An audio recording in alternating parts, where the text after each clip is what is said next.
안녕하세요. 문화캐스터 레몬입니다. 오늘 함께 읽을 작품은 이춘풍전이에요. 재벌은 개 못 준다. 잘못을 저지르고도 사람이 제대로 뉘우치지 않고 똑같은 잘못을 반복하는 사람은 피하라고 경고하는 말이죠. 이런 말을 처음으로 입 밖에 내기까지 속앓이를 했을 사람도 못난 모습으로 자꾸만 돌아가는 사람도 똑같이 안타깝습니다. 그런데 술이라면 사족을 못 썼던 사람이 툭하면 기생집을 왔다 갔다 했던 사람이 유흥의 부모의 재산을 몽땅 털어넣었던 사람이 완전히 새 사람이 됐다면 믿을 수 있으세요? 바로 이춘풍전의 주인공 이춘풍의 이야기입니다. 숙종대왕 때예요. 서울 다락골에 이춘풍이라는 아주 잘생긴 청년이 살았습니다. 집안도 부유한 데다가 별감을 지낸 집안의 아들이라 무척 귀하게 자랐지요. 그런데 안타깝게도 부모님이 일찍 돌아가십니다. 가까운 친척도 없어서 춘풍은 제대로 된 훈계를 받지 못하지요. 어린 나이부터 술을 마시고 기생집을 드나들면서 방탕하게 삽니다. 세상은 넓고 놀거리는 왜 이렇게 많은지 활쏘기, 장학원 놀러다니기, 바둑두기, 장기, 골패, 쌍욕 등등 이렇게 정신없이 노느라 부모님이 남기신 유산을 전부 탕진합니다. 하루는 춘풍의 아내 김씨가 춘풍을 말리죠.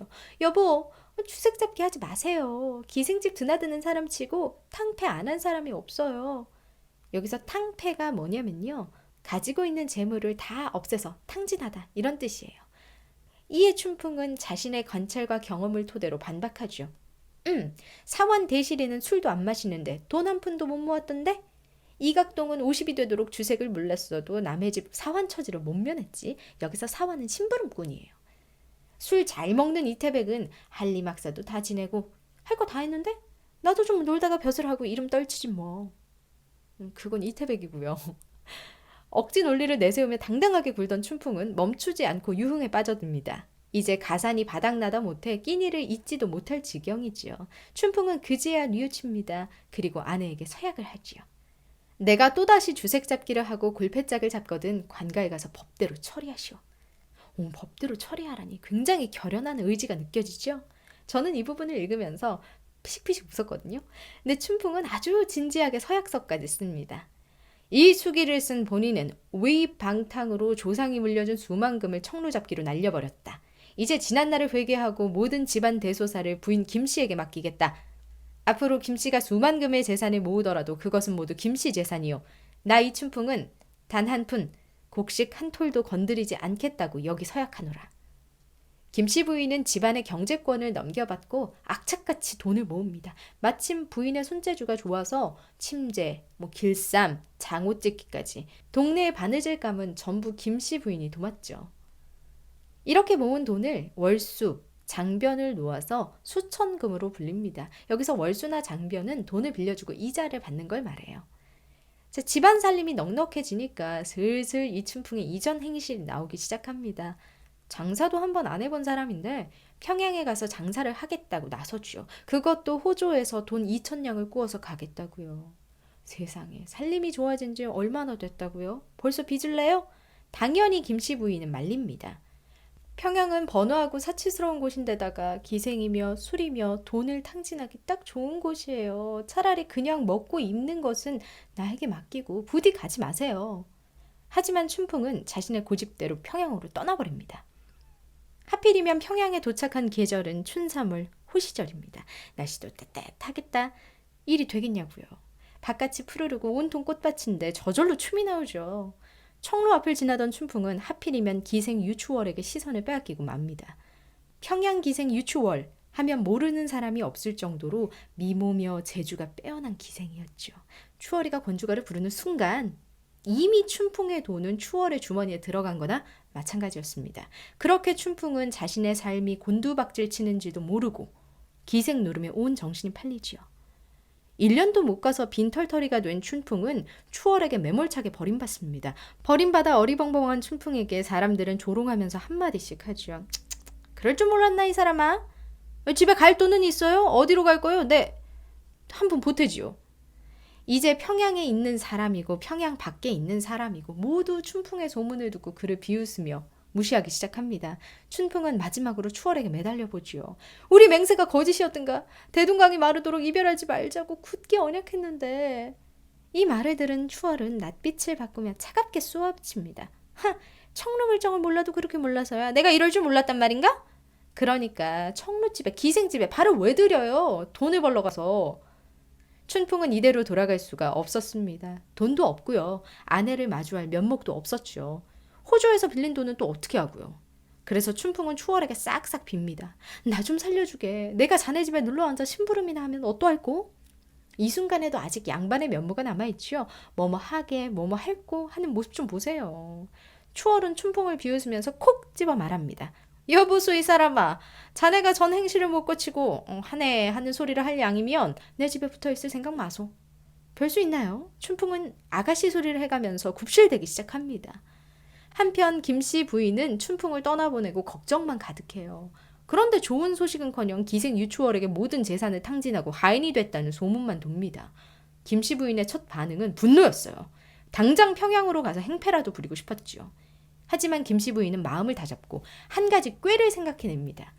계획대로 실행하려면 인맥이 좀 필요했는데요. 바로 평양감사였어요. 뒷집의 맏아들이 머지않아 평양감사로 평양에 간다는 소식을 들었거든요. 김씨 부인은 대부인을 공략합니다.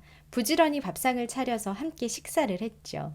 대부인은 남편을 먼저 떠나보내고 많은 식구를 챙기며 사느라 그리 넉넉한 형편은 아니었어요. 그러니 얼마나 고마웠겠어요.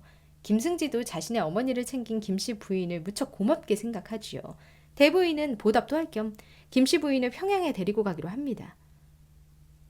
그런데 김씨 부인은 자기 대신 오라비를 데리고 가라면서 이렇게 말합니다. 제 오라비가 있어온데 비장 한 자리 주시기 바라나이다.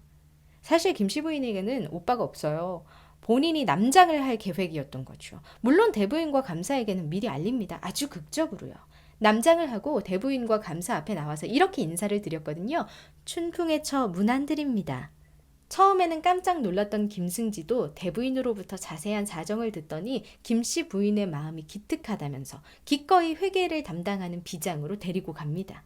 제가 김씨 부인이 돈을 관리하는 능력이 뛰어나다고 이전에 말씀드렸죠? 평양에 도착한 뒤에 김씨 부인은 유감없이 그 실력을 발휘합니다.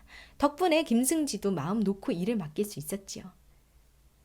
회계비장은 일을 하면서 틈틈이 춘풍의 소식을 듣다가 추월의 집으로 갑니다. 춘풍의 꼴은 차마 눈뜨고는 볼 수가 없었어요. 보자마자 막 속이 터지죠. 그렇게 말렸는데 기어이 가더니 여기서 온갖 고생은 다 하고 있네. 이런 회계비장의 속내를 모르는 추월은 그를 유혹하기 위해 갖은 교태를 다 부립니다. 그로부터 며칠이 지나고 회계비장은 춘풍을 잡아들이지요. 호조의 돈 2,000냥을 갚지 않은 죄 때문이었습니다. 회계비장은 벼락같이 호통을 칩니다. 네가 이 춘풍이냐? 호조의 돈 수천 냥을 빌리고 4, 5년이 되도록 한 푼도 상납을 아니하다니. 너는 그 돈을 다 어찌하느냐? 이놈을 매우 쳐라! 한 10대 정도 때렸을까요?